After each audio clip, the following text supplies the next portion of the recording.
우한 폐렴 쇼크가 지금 중국 경제에는 치명타를 줄 것이다 하는 예상까지 지금 계속 나오고 있는 실정이에요. 그도 그럴 것이 사망자가 계속 늘어나잖아요. 어제 기준으로 하면 361명이었습니다. 2003년 사스 때를 넘어섰습니다. 사스 때는요, 그나마 뭐 경제의 타격이 좀 적었다 뭐 이런 이야기까지 나왔었거든요. 그런데 그때도 사실은 경제의 타격이 굉장히 셌거든요. 지금 사스 때는 중국 전역에서 5,327명의 확진자가 나왔고 그중에 349명이 사망을 했거든요. 그런데 이번 우한 폐렴은요, 벌써 361명 누적 사망자 수가요. 그리고 전체 확진자가 17,205명입니다. 17,205명. 벌써 사스를 넘가했죠. 지금 하루 만에 사망자는 57명이 늘었고요. 또 확진자는 2,829명이나 늘었습니다. 하루에 이렇게 50명이 넘어선 거, 사망자가 50명이 넘어선 거는요, 아마 이런 통계를 발표한 이래 처음이다. 이런 이야기까지 나오고 있습니다. 그러니까 뭐 경제의 타격은 지금 말로 표현하지 못할 정도로 지금 크게 오고 있는 것 아니냐. 이렇게 예상을 하고 있어요. 실제 중국 증시 어저께 개장을 했거든요. 8% 대폭락이 일어났습니다. 거래 정지가 될 정도로. 그야말로 중국 증권시장, 주식시장은요, 공황 상태에 빠져들었습니다. 어제 하루만 하더라도 우리 돈으로 하면 531조 3,300억 원이 증발됐습니다. 531조 3,300억 원이 증발됐다고요. 대한민국 예산이 532조 3천억 원이잖아요. 이 돈, 대한민국 전체 예산보다 더 많은 돈이 날아가 버린 거예요. 상하이 종합지수는요, 7.72% 급락을 했고요. 선전종합지수, 이거는 이제 우리 같으면 코스닥에 해당됩니다. 8.41% 하락했습니다. 그야말로 블랙 먼데이가 따로 없었습니다. 폭락의 폭락, 그야말로 대폭락이라고 이야기할 정도예요. 상하이 증권거래소나 선진증권거래소 이 두 곳에 상장된 기업이 3,760개 종목이거든요. 그중에 95.6% 3,596개 종목이 하락했습니다. 와, 그야말로 다 떨어졌다고 생각하면 됩니다. 겨우 말입니다. 164개 종목, 그것도 의료용품이나 의약품 관련 주에서만 상승 곡선을 그리는데 그쳤어요. 그러니까 전 세계의 경제 전문가 내지는 경제 연구기관 그리고 투자회사, 신용평가회사 모두가 하나같이 야, 이거 사스보다 더 심각하다. 중국 경제에 엄청난 치명타를 주겠다 하고 예상을 하고 있습니다. 관광이나 운송이나 유통이나 여기에만 타격을 가는 것이 아니라 제조까지도 타격이 가서 전반적으로 경제 자체가 급속도로 얼어붙을 거다.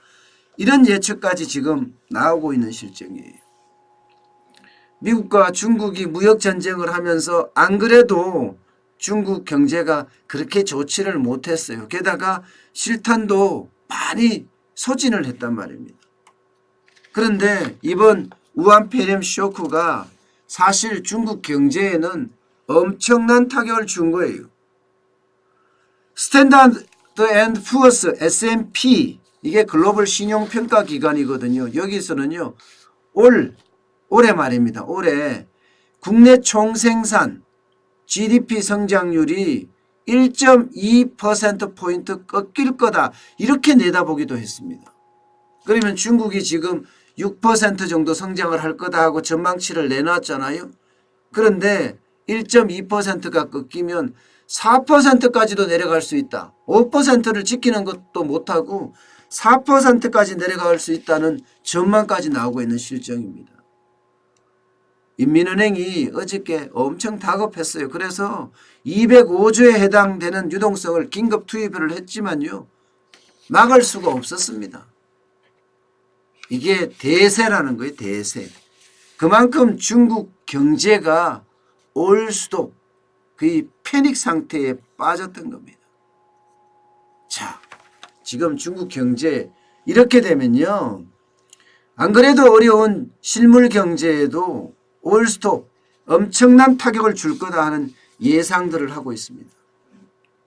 중국이라면 3대 위기 요인이 있습니다. 첫 번째가 기업 부채예요. 여러분들 아시다시피 미중 무역 전쟁을 하면서 정부가 기업에게 엄청나게 돈을 많이 빌려줬어요. 이 기업 부채가 터지는 날에는 중국 경제 전체가 위기 속으로 빠져들지 않겠느냐 하는 예측들을 많이 했었거든요. 여기에다 그림자 금융입니다. 그림자 금융도 중국 정부의 어떤 통계에 잡히지 않는 뭐 P2P라든가 등등 여기도 지금 그림자 금융도 엄청나게 중국 경제에 압박을 할 것으로 그렇게 예상이 되고 있었거든요.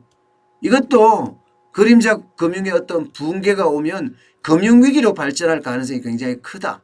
이렇게 전문가들이 예측을 했었어요. 또한 부동산 거품도 붕괴될 가능성이 있다. 이런 이야기도 나왔었거든요. 지금 중국 경제 정시를 중심으로 해서 이렇게 대폭락이 오면 부동산 거품에 대한 붕괴도 현실로 나타날 가능성이 굉장히 큽니다. 굉장히 큽니다. 이 3대 위기 요인 자체가 중국 경제에는 치명타가 될 수 있는 거예요. 여기에다가 지금까지 중국 경제가 버텨온 것은요. 소비였습니다. 소비. 이 소비가 우한 폐렴 쇼크로 둔화될 가능성은 뭐 불을 보듯 뻔합니다. 지금 사람이 안 다녀요. 오프라인 매장에 안 가요. 그러니 이 소비가 쉽게 회복될 가능성이 없다고 봅니다. 오히려 우한 폐렴이 더 길어지면요. 소비에 대한 둔화는 점점 더 커질 거다. 그러면 기업은 어떻게 됩니까? 제품을 생산해도 살 사람이 없는 거예요. 이렇게 되면 기업이 굉장히 어려워지고 여기에 기업 부채까지 맞물리면요. 바로 경제 위기라는 거예요. 게다가 장사를 해야지 돈도 갚잖아요. 장사를 못한다는 것은 돈을 갚지 못한다는 거거든요. 그게 이제 그림자 금융의 위기까지도 갈 수 있는 그런 상황으로 내몰릴 수도 있습니다. 장사를 해서 돈을 갚아야 되는데 갚지 못하면 금융위기로 오잖아요. 이게 결국은 전반적인 경제에 타격을 줘서 부동산 거품에 대한 붕괴까지도 초래할 수 있고요. 그 붕괴가 중국 경제에 치명타를 줄 수 있다. 이렇게 지금 이야기를 하고 있을 정도예요. 이것은 벌써 현실이 되고 있다는 겁니다. 현실이. 예.